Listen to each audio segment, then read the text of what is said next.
Those are the bright lights of Honest Ed's, all 22,000 of them. The iconic downtown store is known for kitsch, bargain basement prices, and lineups for free turkey giveaways. But that might soon be a thing of the past. Honest Ed's is up for sale. And as the CBC's Ron Charles tells us, the city might be losing a Toronto tradition. Nightfall is when Honest Ed's discount store is either at its most spectacular or its most garish, depending on your personal taste. Either way, the thousands of carnival bulbs that light up the giant landmark have become part of the city's fabric. The man who started it all 65 years ago, Honest Ed Mirvish, is a legend in Toronto. More bargains, eh? Yeah.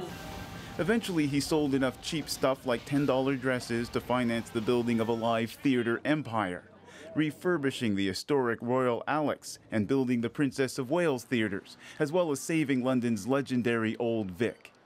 He received awards and accolades from royalty and stars along the way. Ed Mirvish died in 2007. His son David now runs the family businesses and is reportedly looking to sell the store that started it all. There's theater, there's store, there's properties.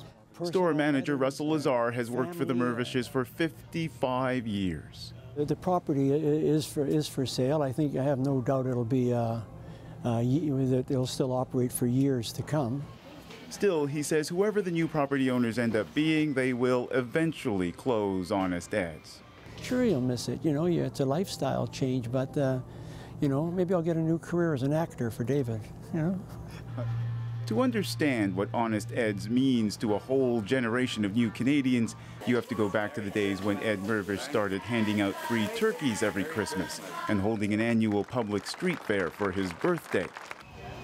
Ivis Brown started shopping in the store when she first arrived in Canada in 1972. Honest Ed was a father, a brother, everything to immigrants, because this was the cheapest store on Bloor Street. I work here. The store has hardly changed since then. Hand-painted signs still herald the bargains. Ed Mirvish's often self-deprecating humor is also still on display everywhere. It is sad, but time goes on. Louis Crothouse knows it's where he can always find his favorite shaving lotion. Today he bought 10 years worth in case the store shuts down sooner rather than later. It is all part of days gone by because this city is moving on. Look at all the high-rises they're building. And it's too bad if this is going to be replaced by a big high-rise, which I can imagine. It's too bad, but keep this in mind. It's beautiful.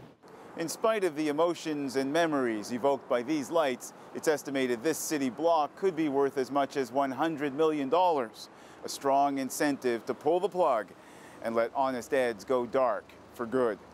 Ron Charles, CBC News, Toronto. Honest Ed Mirvish was a decorated Canadian, made a member of the Order of Canada and later promoted to an officer of the Order of Canada. But he was actually born in Colonial Beach, Virginia in 1914. His parents ran a grocery store in Washington, D.C. that went bankrupt. So the Mirvish family moved to Toronto in 1923 to open another one. Ed dropped out of school at 15 to manage the store before it too went out of business. It wasn't until 1948, with the help of cashing in his wife's $212 insurance policy, that he opened Honest Ed's.